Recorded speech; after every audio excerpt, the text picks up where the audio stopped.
మెదక్ జిల్లా రామాయంపేట మండల కేంద్రంలో శ్రీకృష్ణ జన్మాష్టమి వేడుకలు ఘనంగా నిర్వహించారు.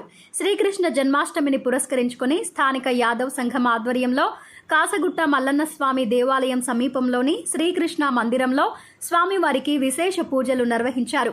స్వామివారికి పంచామృతాలతో అభిషేకాలు, అష్టోత్తర నామాలతో పూజా కార్యక్రమం నిర్వహించి ధూప దీప నైవేద్యాలు సమర్పించి భక్తులకు దర్శనం కల్పిస్తున్నారు.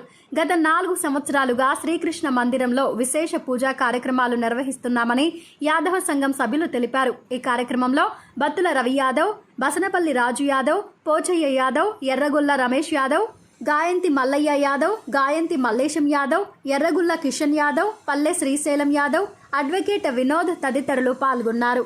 కృష్ణాష్టమి సందర్భంగా యాదవ సంఘం సభ్యులము, యాదవ సంఘం పెద్ద మనుషులు శ్రీ మల్లికార్జున స్వామి గుడి వద్ద గత 4 సంవత్సరాల నుంచి ఇక్కడ కృష్ణాష్టమి వేడుకలు ఘనంగా నిర్వహించడం జరుగుతుంది.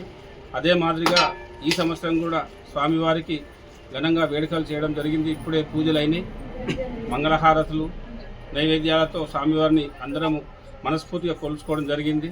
స్వామివారు అందరినీ ఆయుర ఆరోగ్యాలతో, అష్టైశ్వర్యాలతో అందరూ మంచిగా చూడాలని, పాడి పంటలు, ధనము ధాన్యం అందరూ సుభిక్షంగా ఉండాలని యాదవ సంఘం నుంచి కోరుతున్నాం.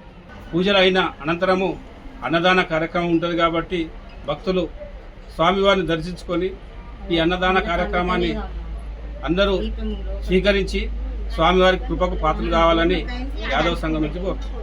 ఈరోజు కృష్ణాష్టమి సందర్భంగా మల్లికార్జున స్వామి గుడి దగ్గర ఈ శ్రీకృష్ణుడి యొక్క గుడి నిర్మాణం చేసి గత 4 సంవత్సరాల నుండి ఇక్కడ పూజా కార్యక్రమం నిర్వహించడం జరుగుతుంది. ఈరోజు కృష్ణాష్టమి సందర్భంగా ఘనంగా పూజలు నిర్వహించి ఇక్కడ ఈ యాదవ సంఘం సభ్యుల యొక్క ఆధ్వర్యంలో అన్నదాన కార్యక్రమం కూడా నిర్వహించడం ఎంతో సంతోషకరమైనటువంటి విషయం.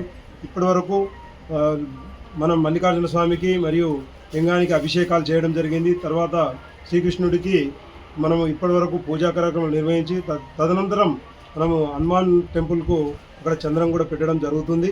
ఈ కార్యక్రమాలన్నీ పూర్తయిన తర్వాత అన్నదాన కార్యక్రమం చేపట్టడం యాదవ సంఘం సభ్యుల ఆధ్వర్యంలో నిర్వహించడం ఎంతో సంతోషకరం.